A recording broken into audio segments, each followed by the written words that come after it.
Good morning students, myself Lokesh, welcome to chemistry classes. हम पढ़ रहे हैं एमएससी फाइनल ईयर की हेटेरो केमिस्ट्री और हेटेरो केमिस्ट्री के अंदर हमारा जो फर्स्ट यूनिट चल रही है हमारी, और ये जो फर्स्ट यूनिट के अंदर हम नोमेनक्लेचर की बात कर चुके थे कि नोमेनक्लेचर हम हेटेरोसाइक्लिक जो कंपाउंड होते हैं उसके अंदर नोमेनक्लेचर किस प्रकार से करते हैं। अलग अलग एग्जाम्पल लेके हमने अलग अलग रूप से इसके बारे में देखा था कि हेटेरोसाइक्लिक जो भी कंपाउंड होते हैं उनका नोमेनक्लेचर किस किस आधार पर करते हैं, कौन कौन से एग्जाम्पल होते हैं, कितने प्रकार होते हैं, इन सब के बारे में हमने डिस्कस किया था। इसी यूनिट का जो सेकंड पार्ट है वो है एरोमेटिक हेटेरोसाइकल्स। इस यूनिट का जो सेकंड पार्ट है इसके बारे में हम देखेंगे। एक क्वेश्चन आता है हमारा नोमेनक्लेचर में से आता है 10 नंबर का क्वेश्चन, और दूसरा जो क्वेश्चन आता है इसका जो सेकंड पार्ट है एरोमेटिक हेटेरोसाइकल्स, इसमें से आता है। ठीक है, हमारे को एग्ज़ाम के अंदर एक यूनिट में से एक क्वेश्चन अटेम्प्ट करना होता है। इसके अंदर हमारे को जो इसकी जो फर्स्ट पार्ट है या फिर सेकंड पार्ट है, इसमें से हम एक क्वेश्चन इजी वे में अटेम्प्ट कर सकते हैं।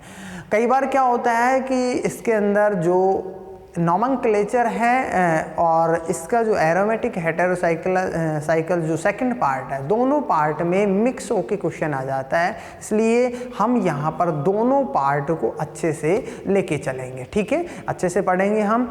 हमारा टॉपिक चलेगा आज का कि एरोमेटिक हेटेरोसाइकल्स क्या होता है। टॉपिक है एरोमेटिक हेटेरोसाइकल्स। देखो, इसके बारे में हम आज डिस्कस करेंगे।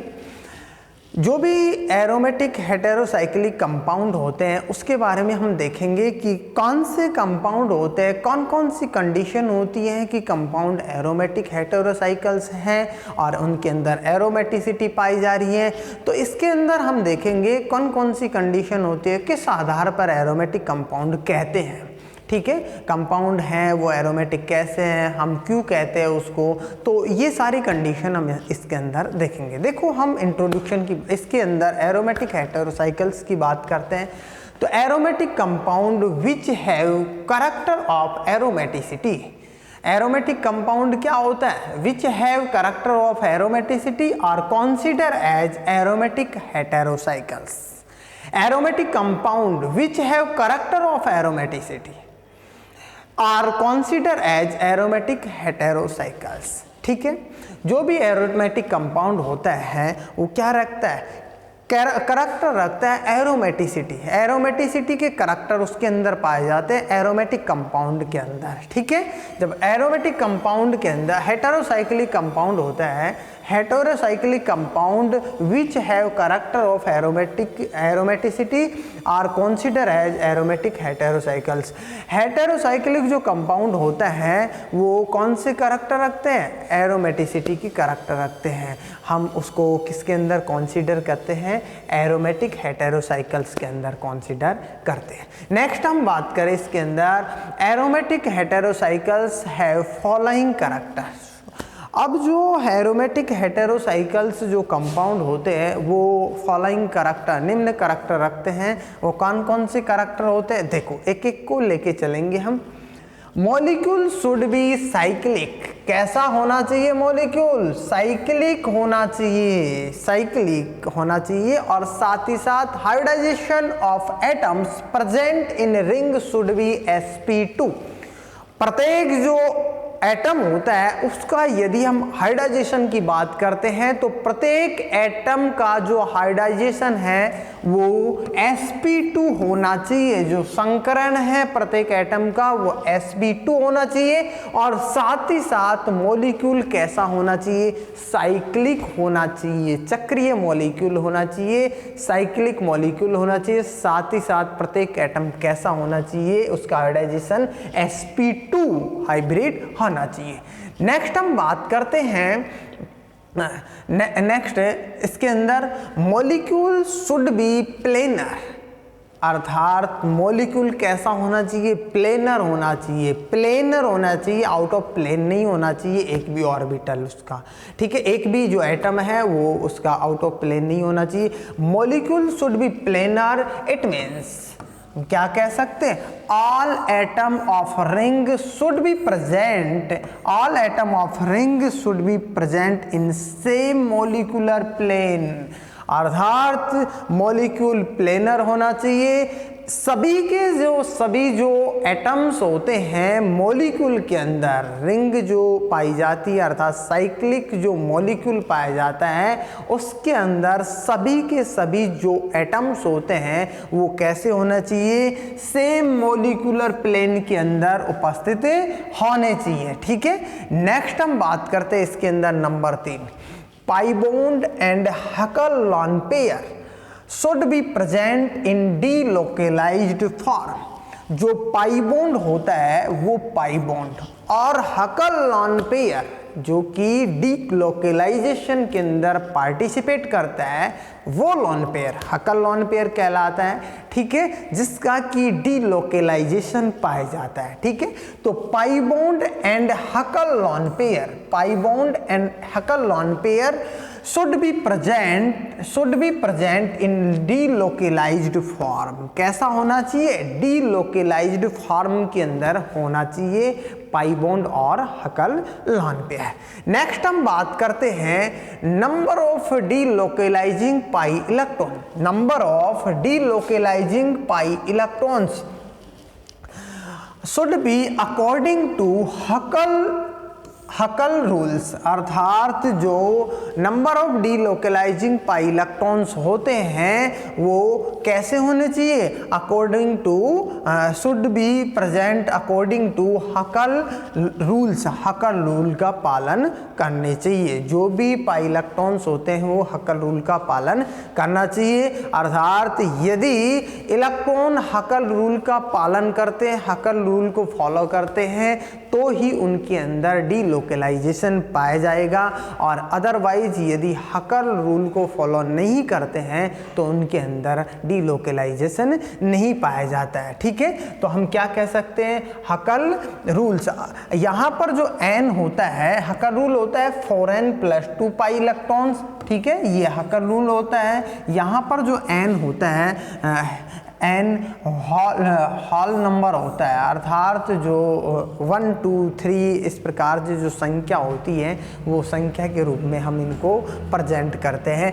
n बराबर 1 2 3 4 इस प्रकार से हम रिप्रेजेंट करते हैं। ठीक है, नेक्स्ट हम ये कह सकते हैं it means number of delocalizing pi electron should be 2 6 10 14 18 etcetera हम ले सकते हैं। ठीक है, अर्थात यहाँ पर जो number of delocalizing pi electrons होते हैं वो कितने हो सकते हैं, 2 हो सकते हैं, 6 हो सकते हैं, 10 हो सकते हैं, 14 हो सकते हैं, 18 हो सकते हैं। ठीक है, इसके अलावा भी और भी ले सकते हैं। अर्थात इसको हम इस प्रकार से हकल रूल को हम इस प्रकार से रिप्रेजेंट कर सकते हैं। हकल रूल होता है 4n + 2 पाई इलेक्ट्रॉन। ठीक है, ये हकल रूल होता है 4n + 2 पाई इलेक्ट्रॉन। यहाँ पर n बराबर यदि हम 0 रखेंगे तो कितना आएगा, 2 आएगा। n बराबर 1 रखेंगे तो कितना आएगा, 6 आएगा। यहाँ पर 1 रखेंगे, n बराबर 2 रखेंगे 10 आएगा, n = 3 रखेंगे तो 14। ठीक है, n = 0 तो 2 आएगा, यहाँ पर 2 पाई इलेक्ट्रॉन्स। n = 1 रखेंगे तो 6 पाई इलेक्ट्रॉन आएगा, यहाँ पर 1 रखेंगे तो n = 2 रखेंगे तो यहाँ पर कितना आएगा, 10 आएगा। 10 पाई इलेक्ट्रॉन्स। n = कितना रखेंगे, यहाँ पर 3 रखेंगे तो कितना आएगा, 14 आएगा। ठीक है, ठीक इसी प्रकार यदि हम n = 4 रखते हैं तो यहाँ पर कितना आता है, 18 आता है। ठीक है, तो इस प्रकार से ये इतने इलेक्ट्रॉन्स पाए जाते हैं वो हकल रूल को फॉलो करते हैं और उनके अंदर पाई इलेक्ट्रॉन्स के अंदर डीलोकलाइजेशन पाया जाता है। नेक्स्ट हम कह सकते हैं इसके अंदर नंबर 5, देखो aromatic compounds give substitution reaction rather than addition reaction. जो एरोमेटिक कंपाउंड होते हैं वो एरोमेटिक कंपाउंड सब्स्टिट्यूशन रिएक्शन देते हैं और साथ ही साथ सब्स्टिट्यूशन रिएक्शन के साथ साथ वो एडिशन रिएक्शन भी देते हैं। दोनों कंडीशन पाई जाती है एरोमेटिक जो कंपाउंड होते हैं उनके अंदर, ठीक है। जो भी एरोमेटिक कंपाउंड होते हैं वो सब्स्टिट्यूशन रिएक्शन देते हैं और साथ ही साथ कौन सी रिएक्शन देते हैं, सब्स्टिट्यूशन रिएक्शन के साथ एडिशन रिएक्शन भी देते हैं। नेक्स्ट हम ये कह सकते हैं proton of aromatic system, proton of aromatic system are highly deshielded. जो एरोमेटिक जो सिस्टम होता है उसके अंदर जो प्रोटॉन्स प्रेजेंट रहते हैं वो हाईली डिसिल्डेड होते हैं, ठीक है। Proton of aromatic system are highly deshielded. Next हम कह सकते हैं ring current should be diamagnetic. इनके अंदर जो रिंग करंट पाया जाता है वो कैसा नेचर का होता है, डाईमैग्नेटिक नेचर का होता है, ठीक है। अर्थात ring current should be diamagnetic. Next हम कह सकते हैं इसके अंदर number 8 resonance energy of delocalization. Delocalization की जो रेजोनेंस एनर्जी होती है ऑफ सिस्टम, सिस्टम की is high due to which stability of ring increase. जब किसके कारण, इनके अंदर जो रेजोनेंस एनर्जी होती है डीलोकेलाइजेशन, मतलब सिस्टम की जो डीलोकेलाइजेशन एनर्जी होती है, ठीक है, रेजोनेंस एनर्जी होती है वो क्या होती है, हाई होती है। क्योंकि किसके कारण, क्योंकि इसके अंदर ring current due to which stability of ring current की स्टेबिलिटी के कारण, ठीक है। इसकी जो resonance energy of delocalization of system is क्या होती है, इसकी हाई होती है, ठीक है। रेजोनेंस एनर्जी और ये इसकी जो डीलोकेलाइजेशन सिस्टम की होती है वो क्या होती है, हाई होती है। किसके कारण होती है, वो स्टेबिलिटी ऑफ रिंग करंट के कारण क्या होती है, हाई होती है, ठीक है। तो ये हमने देखे हैं एरोमेटिक जो हेटेरोसाइकल्स होते हैं उनके जो करैक्टर्स देखे हैं, कौन कौन से करैक्टर्स इसके अंदर पाए जाते हैं, ठीक है। इनके अंदर हमने ये देखा है कि जो भी एरोमेटिक जो हेटेरोसाइकल्स होते हैं उनके अंदर यदि ये सभी करैक्टर्स पाए जाते हैं, जो हमने 8 करैक्टर्स यहाँ पर देखे हैं, ये करैक्टर यदि कोई कंपाउंड रखता है तो उसके अंदर यदि ये पाए जाते हैं तो उस कंपाउंड को हम कह सकते हैं कि ये कंपाउंड एरोमेटिक हेटेरोसाइकल्स कंपाउंड है।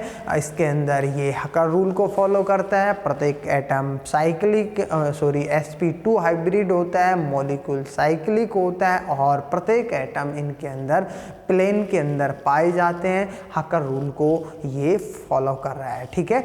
तो ये सारी जो कंडीशन होती है यदि किसी मॉलिक्यूल के अंदर पाए जाते हैं तो उस मॉलिक्यूल को हम कह सकते हैं कि ये जो मॉलिक्यूल है कौन सा मॉलिक्यूल है, एरोमेटिक हेटेरोसाइक्लिक मॉलिक्यूल होता है, ठीक है। कौन सा मॉलिक्यूल, एरोमेटिक हेटेरोसाइक्लिक, ठीक है। तो ये हमने आज इस टॉपिक की चर्चा की है। नेक्स्ट टॉपिक की बात करते हैं हम नेक्स्ट क्लास के अंदर। Thank you.